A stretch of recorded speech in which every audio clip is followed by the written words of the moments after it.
बहुत समय पहले की बात है। जौनपुर नाम का एक छोटा सा गांव हुआ करता था। उसी गांव में रघु नाम का एक मछुआरा अपनी पत्नी तारा के साथ एक छोटी सी झोपड़ी में गुजर बसर किया करता था।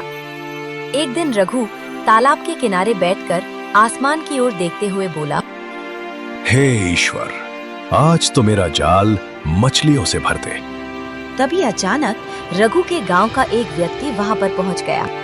क्यों बचवा रघु, सारा गांव जानता है तेरे जाल में सिर्फ एक ही मछली आती है जिससे तू और तेरी पत्नी का गुजारा चलता है।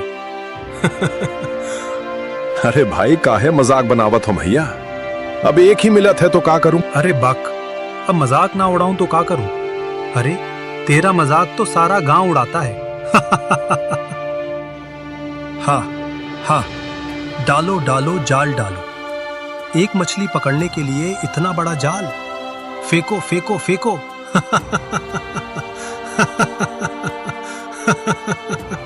रघु उदास हो गया और अपना जाल तालाब में फेंक दिया। कुछ देर बाद रघु के जाल में रोज की तरह एक ही मछली फंसी। ले ले, देख लिया तुमने? मैंने कहा था ना कि तेरे जाल में एक मछली के अलावा दूसरी कभी नहीं फंसती। अब एक काम कर, इस मछली को लेकर चुपचाप चला जा। वैसे भी रोज की तरह आज भी एक मछली तो मिल ही चुकी है। अब तू शाम तक कितने भी जाल डाल ले, तेरे जाल में अब एक भी मछली नहीं फंसने वाली। इतना कहकर वो व्यक्ति रघु का मजाक उड़ाते हुए वहां से चला गया। रघु शाम तक अपना जाल फैलाकर नदी के किनारे बैठा रहा, पर बेचारा रघु क्या करता, उसके जाल में एक भी मछली नहीं फंसी। अंत में रघु थक हार कर अपने घर चला गया। आज भी एक ही मछली मिली है मुझे। मेरी तो किस्मत ही फूट गई तुमसे शादी करके। अरे कैसे मछुआरे हो तुम? दूसरे मछुआरे जाल भर भर कर मछलियाँ लाते हैं और उन मछलियों को बाजार में बेचकर खूब सारा धन कमाते हैं। और एक तुम हो, हमेशा सिर्फ एक ही मछली लाते हो जिसे पकाकर ना तो मेरा पेट भरता है और ना ही मेरा मन। अरे मेरी प्रिय, तुम तो ऐसी बातें मत करो। सारा गांव हमको ताना मारता है, पर मुझे जरा भी अफसोस नहीं होता। लेकिन जब तुम ताना मारती हो तो जी करता है कि कहीं जाकर माथा पटक पटक कर मर जाओ। ऐसा मत कहा करो ना। मुझे ये समझ नहीं आता कि आखिर तुम उसी बेकार नदी के पीछे क्यों पड़े हो। जब वहाँ तुम्हें कई सालों से कुछ नहीं मिल रहा है तो उस नदी के अलावा भी कई तालाब हैं। तुम वहाँ जाकर मछलियाँ क्यों नहीं पकड़ते? अरे तारा, बाकी तालाब किसी की निजी है तो कोई तालाब महाराज का है और कोई डरावने जंगल के पास है। अब ऐसे में मैं क्या करूं? मुझे इससे कोई मतलब नहीं। तुम जैसे भी करके ढेर सारी मछलियाँ पकड़ कर ले आओ, नहीं तो क्या करोगी तारा तुम? नहीं तो जो आज तक पुरुष करते आए हैं वही मुझे करना पड़ेगा। अक्सर पुरुष अपनी पत्नियों को छोड़ देते हैं, लेकिन ये पहला मामला होगा जब एक स्त्री अपने पति को छोड़कर किसी दूसरे पुरुष का साथ पकड़ेगी। इतना कहकर तारा चनक पटक करती हुई वहां से चली गई। रघु अपनी पत्नी की बातों से अपमानित महसूस करता हुआ वहां से बाहर निकल गया।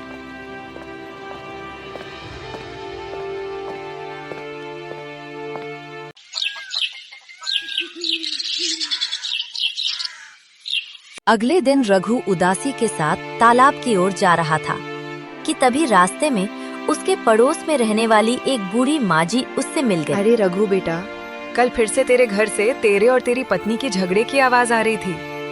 हाँ माँ जी, हमारा भाग्य ही ऐसा है। मेरे जाल में एक मछली देखकर तारा को फिर से गुस्सा आ गया और वो मुझ पर टूट पड़ी। अब क्या ही कर सकता हूँ माँ जी। अपनी पत्नी को समझाता क्यों नहीं? अगर तेरे जाल में एक मछली फंसती है तो क्या हुआ? हो सकता है कल तेरे जाल में बहुत सारी मछलियां फंसें। तेरी पत्नी को सब्र रखना चाहिए। अरे अगर पत्नी ही पति को नहीं समझेगी तो फिर घर कैसे चलेगा? अरे माँ जी, मैं अपनी पत्नी को बहुत बार समझा चुका हूँ, लेकिन अब मैं कैसे समझाऊं? मुझे खुद ही समझ नहीं आ रहा है। पता है आपको, अब वो यहाँ तक कहने लगी है कि अगर मेरे हालात नहीं बदले तो वो मुझे छोड़ देगी और किसी और मर्द के पास चली जाएगी। हाय मौरी मैया, कैसी बेशरम पत्नी है जो अपने ही पति को छोड़ने की धमकी दे रही है। अरे कल तो तारा कह रही थी कि मैं वो तालाब छोड़कर किसी जंगल के दूसरे तालाब में जाऊं, आज मैं और देखता हूं। अगर मेरे जाल में मछलियां ना फंसी तो मजबूरन मुझे दूसरा तालाब तलाशना पड़ेगा। अब क्या ही कर सकता हूं माँ जी। चलो माँ जी, मैं अब चलता हूं। इतना कहकर रघु वहां से चला गया और तालाब में अपना जाल डाले बैठा ही था कि तभी वहां एक व्यक्ति आया। क्यों रे रघु, तू फिर आ गया? वैसे सही किया तू आ गया, तेरा ही तो इंतजार करती हैं ये मछलियां।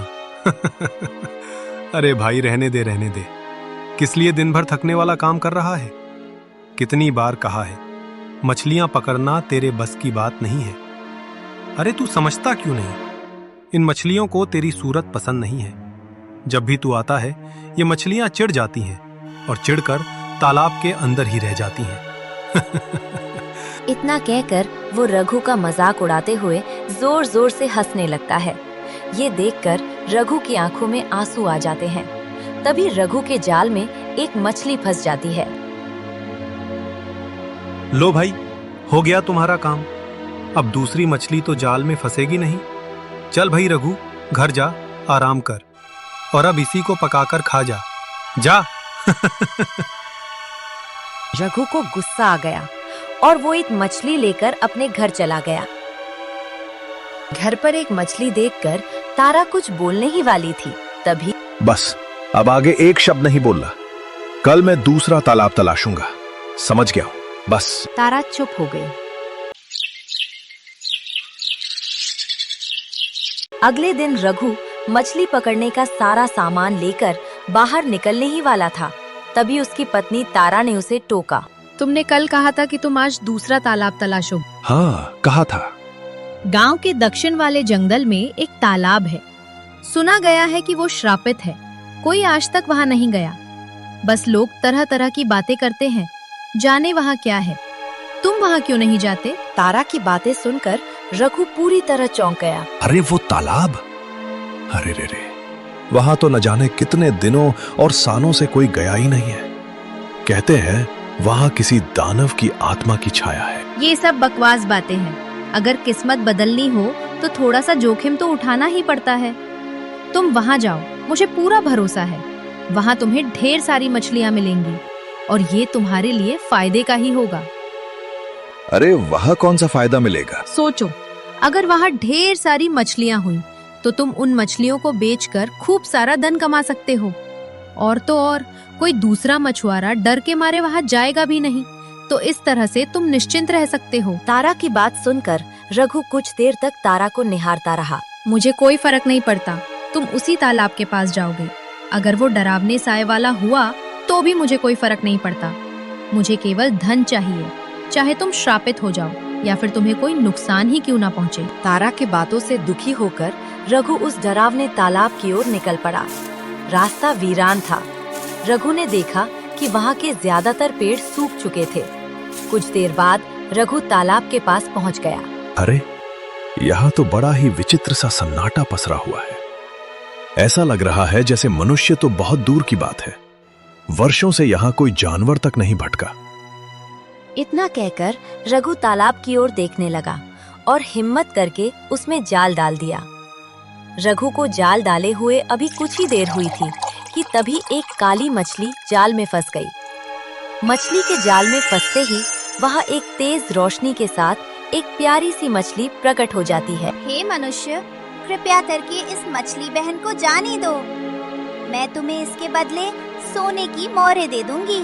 अरे अरे, तुम हमारी तरह बात कैसे कर सकती हो? मैं कोई साधारण मछली नहीं हूँ रघु। इस तालाब में वर्षों से मैं अकेली रहती आ रही हूँ। जो भी लालच या डर लेकर यहाँ आता है वो कभी सफल नहीं होता।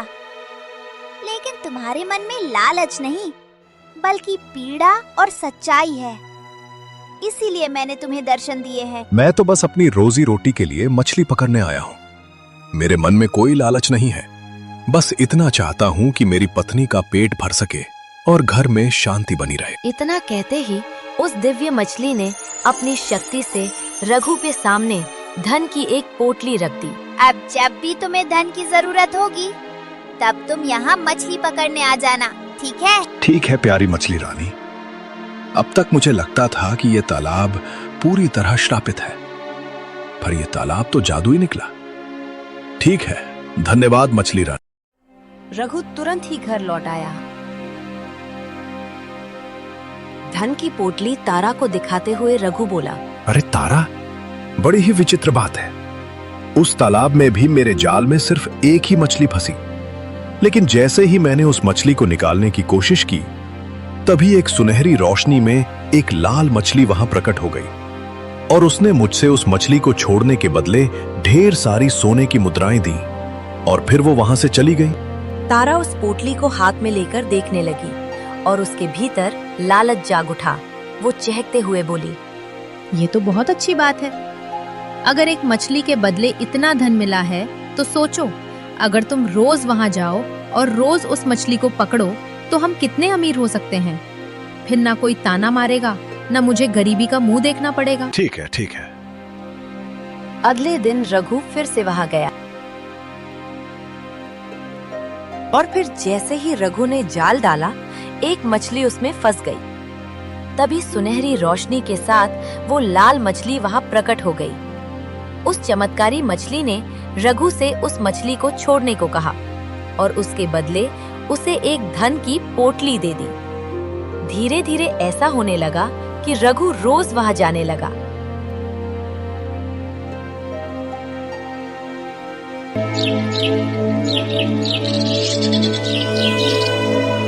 कुछ दिनों में रघु और तारा के हालात बदलने लगे। रघु की पुरानी झोपड़ी की जगह अब एक पक्का मकान बन गया। गांव में सब लोग रघु को सम्मानित नजरों से देखने लगे।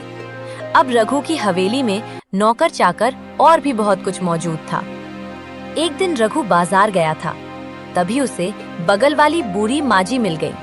उन्होंने रघु की ओर देखकर कहा, अरे रघु बेटा, अच्छा हुआ तू मुझे यहीं मिल गया, वरना मैं तो तेरे घर ही जा रही थी, जो कि मैं नहीं चाहती थी। अरे माँ जी, ऐसा क्यों कहती हो? अरे आप नहीं आओगी तो भला और कौन आएगा माँ जी? मैं आज भी वही रघु हूँ जो पहले एक साधारण मछुआरा हुआ करता था। मैं जानती हूँ रघु, तू नहीं बदला है, लेकिन क्या तूने अपनी पत्नी को देखा है? जब से धन दौलत आई है, तब से वो बहुत ज्यादा घमंड में रहने लगी है। खैर छोड़, जब धन दौलत और ये आलीशान घर नहीं था, तब भी वो सीधे मुंह बात नहीं किया करती थी। देख बेटा, मैं चाहती हूँ कि तू गरीबों की मदद किया कर। कल मैंने देखा था कि एक बाबा तेरे घर भिक्षा लेने आया था, पर तेरी पत्नी ने उसे अपमानित करके घर से निकाल दिया। ये सुनकर रघु पूरी तरह हैरान हो गया। हाँ ठीक है माँ जी, मैं इस बारे में एक बार अपनी पत्नी तारा से जरूर बात करूंगा। उसके बाद बूढ़ी माजी वहां से चली गई और कुछ देर बाद रघु घर चला गया।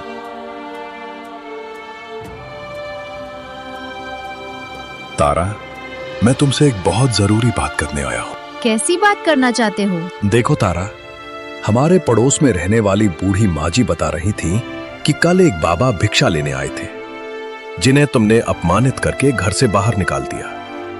अरे तारा, भला ऐसा कोई करता है क्या? क्या तुम अपने गरीबी के दिन भूल गई हो? हाँ, मुझे सब याद है, लेकिन शायद तुम भूल गए कि जब तुम गरीब थे तब ये गांव वाले कैसे तुम्हारा मजाक उड़ाया करते थे। कोई भी तुम्हें कहीं का नहीं छोड़ता था। ओहो तारा, मुझे गांव वालों की बातों की कोई परवाह नहीं है। हमें उनके जैसा नहीं बनना है, ये तुम समझो। अच्छा सुनो, मैं तुमसे ये कहना चाहता हूं, अब हमारे पास किसी चीज की कमी नहीं है, इसलिए मैं चाहता हूं कि अब उस तालाब से मछलियां पकड़ना बंद कर दूं और जो धन हमारे पास है उसी धन से हम एक बड़ा व्यापार शुरू करें, जिससे हमारा भविष्य सुरक्षित रहे और हमें किसी चमत्कार या डर पर निर्भर न रहना पड़े। अब तुम बताओ, इस बारे में तुम्हारा क्या कहना है? ये सुनकर तारा पूरी तरह हैरान हो गई और गुस्से से बोली, तुम्हारा दिमाग खराब हो गया है क्या? मेरा दिमाग नहीं खराब हुआ है तारा, बल्कि तुम्हारे ऊपर लालच का भूत सवार हो गया है। मैं देख रहा हूं, जब हमारे पास बहुत सारा धन आ गया है तो तुम्हारे मन में धन पाने की लालसा खत्म होने की बजाय और भी बढ़ती जा रही है। ज्यादा बकवास मत करो और तुम उस तालाब को कभी नहीं छोड़ोगे। नहीं, अब बहुत हो चुका। अब कल से मैं उस तालाब में नहीं जाऊंगा, मतलब नहीं जाऊंगा। अरे तारा, हमारे पास इतना धन और इतनी संपत्ति है, कि हम एक अच्छा व्यापार शुरू कर सकते हैं, जिंदगी भर की कमाई कर सकते हैं, और तो और अब हम सारी जिंदगी बैठकर खा सकते हैं। तो फिर मछली पकड़ने क्यों जाऊं? तारा रघु की ओर ध्यान से देखने लगी। वो समझ गई थी कि रघु अपना फैसला कर चुका है, लेकिन अब तारा के अंदर धन का लालच बहुत बढ़ चुका था। थक हार कर तारा रघु से बोली, ठीक है, जैसी तुम्हारी मर्जी, लेकिन तुम्हें मेरी एक बात माननी होगी। अरे भाई, अब कौन सी बात माननी है तुम्हारी? सोचो, हर दिन एक मछली पकड़ने पर वो मछली हमें एक धन की पोटली देती है, तो क्यों ना सारी मछलियाँ एक साथ निकाल ली जाएं? ऐसा करने पर वो मछली हमें एक साथ सारी धन की पोटलियाँ दे देगी। ये सुनकर रघु पूरी तरह हैरान हो गया। अरे तारा, तुम पागल वागल हो गई हो क्या? वो कोई साधारण तालाब नहीं है, वहां कुछ तो रहस्य है, और मुझे लगता है कि यदि हमने उसकी मर्यादा तोड़ी तो घोर अनर्थ हो जाएगा। समझी तारा? ये क्या? जब तुम गरीब थे तब तुम किसी से भी नहीं डरते थे, और अब जब से धनवान बने हो तुम तो डरपोक बन गए हो। देखो, तुम वैसे भी उस तालाब में जाने से मना कर रहे हो, तो अब एक आखिरी काम तो कर ही सकते हो।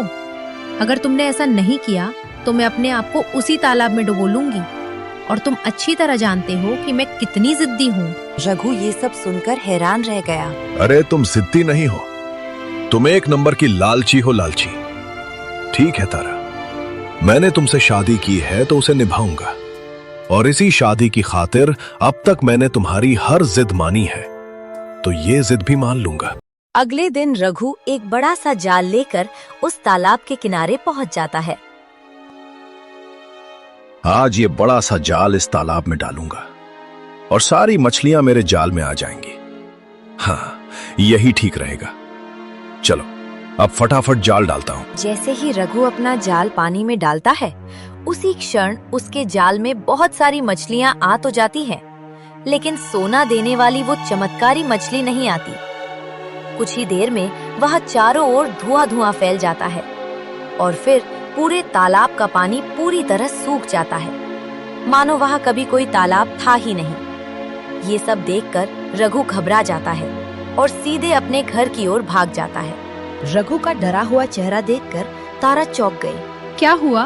तुम्हारा मुंह इतना उतरा हुआ क्यों है? अरे क्या बताऊं तारा, वहाँ ऐसी घटना हुई। इतना कहकर रघु तालाब के पास जो कुछ भी हुआ था वो सब कुछ तारा को बताने लगा। ये सारी बातें सुनकर तारा पूरी तरह डर गई। मुझे लगता था कि उस तालाब की सारी मछलियाँ तुम्हें मिल जाएंगी, जिससे वो चमत्कारी मछली तुम्हें तालाब का सारा धन दे देगी, परंतु वहाँ कुछ ऐसा भी हो सकता है, ये मैंने कभी सोचा ही नहीं था। अरे मैं तुमसे कहता था ना तारा कि ज्यादा लालच करोगी तो अनर्थ हो जाएगा। वो तालाब वो पूरी तरह से सूख गया था। न जाने कौन सा रहस्य था जिसकी वजह से वो मछली हमें धन दिया करती थी। उसके बाद तारा कुछ भी नहीं बोली और चुपचाप अपने कमरे में चली गई।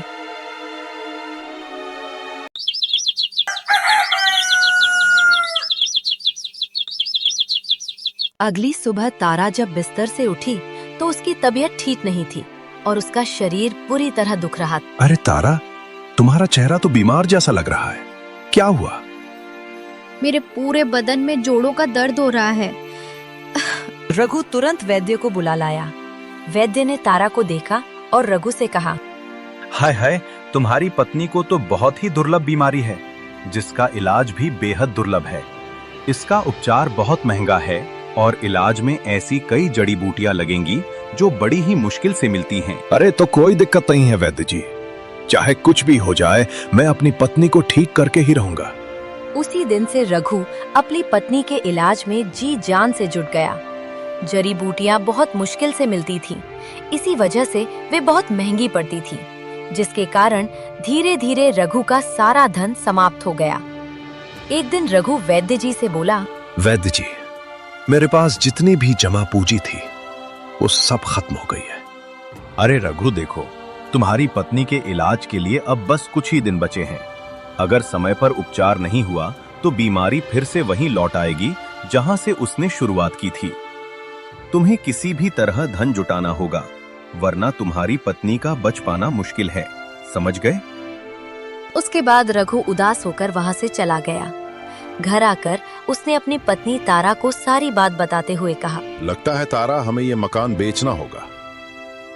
ये सुनकर तारा की आंखों से आंसू आ गए। उसके बाद रघु अपना मकान बेच देता है और वो अपनी पत्नी तारा के साथ एक झोपड़ी में रहने लगता है। कुछ दिनों तक इलाज चलने के बाद तारा पूरी तरह स्वस्थ हो जाती है, लेकिन उसके बाद तारा और रघु के पास जो कुछ भी था वो सब जा चुका होता है। रघु फिर से गांव के तालाब में मछली पकड़ने जाता है। तभी वहां बैठे व्यक्ति ने रघु का मजाक उड़ाते हुए कहा, अरे रघु भैया, कैसे हो? जहाँ से उड़े थे वहीं वापस आ गए ना? भाई रघु, जल्दी अमीरी फिर जल्दी गरीबी। अब सारा धन तो खत्म हो गया, अब क्या करेगा तू? रघु कुछ भी नहीं बोला। वो आगे बढ़ा और चुपचाप तालाब में जाल डाल दिया। कुछ ही देर में रघु के जाल में एक मछली फंस गई। रघु ने उसे बाहर निकाला और वो मछली लेकर बिना कुछ कहे सीधे अपने घर चला गया। पहले की तरह आज भी मुझे एक ही मछली मिली है, तारा। ये सुनकर तारा रोने लगती है। सब कुछ मेरी ही वजह से हुआ है। मेरे धन पाने के लालच ने सब कुछ बर्बाद कर दिया और अब तो मुझे लग रहा है कि तालाब का सारा धन पाने के लिए मैंने जो युक्ति दी थी उसी की वजह से ये सब हुआ है। ऊपर से मेरी तबीयत खराब हुई और सारी जमा पूंजी भी नहीं बची। आज मैं समझ गई हूँ, ज्यादा लालच में हम सब कुछ खो देते हैं। तारा, बस रो मत। तुम्हारे सिर से लालच का भूत उतर गया है। मेरे लिए यही बहुत है। तुम्हें यह समझ आ गया ना कि लालच से हम कभी सुखी नहीं रह सकते। मेरे लिए यही काफी है। अरे मैं हूं ना, सब ठीक कर लूंगा। तारा कुछ देर रोने के बाद बोली, क्या तुम मुझे उस जादुई मछली के पास ले चलोगे? अरे तुम ऐसा क्यों कह रही हो तारा? क्या तुम्हारे मन में फिर कोई शंका या डर है? रघु तारा को वहां ले जाने के लिए मान जाता है। कुछ ही देर में रघु और तारा सूख चुके उस तालाब के पास पहुंच जाते हैं। वहां पहुंचते ही तारा उस तालाब के सामने क्षमा याचना करने लगती है। हे तालाब और यहाँ रहने वाले लोगों, मुझे क्षमा कर दो। मुझे नहीं पता कि मैंने तुम्हें कितनी तकलीफ दी है। आइंदा मैं ऐसा कभी नहीं करूंगी। तारा ने इतना कहा ही था कि तभी वहां धुआं धुआं सा हो गया और कुछ ही देर में पूरे तालाब में फिर से पानी भर गया, मानो वो तालाब तभी सूखा ही ना हो। उसी क्षण वही जादुई मछली वहां प्रकट हो जाती है। तुमने क्षमा मांगी और मैंने तुम्हें क्षमा किया और ये तालाब मेरा ही है। जब तुम्हारे पति ने सारी मछलियाँ एक साथ पकड़ने की कोशिश की, तभी मुझे आभास हुआ कि ये सब तुम्हारे मोह और लालच के कारण किया जा रहा है। तब मैंने इस तालाब का पानी और सोना सब कुछ गायब कर दिया। और हाँ, वही मैं थी जिसने तुम्हें श्राप दिया था। जो कुछ भी तुम्हें इस तालाब से मिला था वो सब अब वापस यहीं आ गया है। और हाँ, ये लो, मेरी ओर से तुम्हें ये एक छोटा सा उपहार। इससे तुम एक छोटा सा व्यवसाय शुरू करो और सुखी रहो।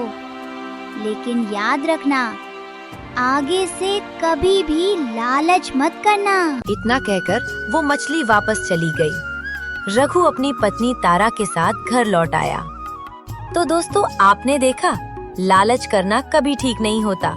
ज्यादा लालच करने से जो कुछ हमारे पास होता है वो भी हमसे छिन जाता है।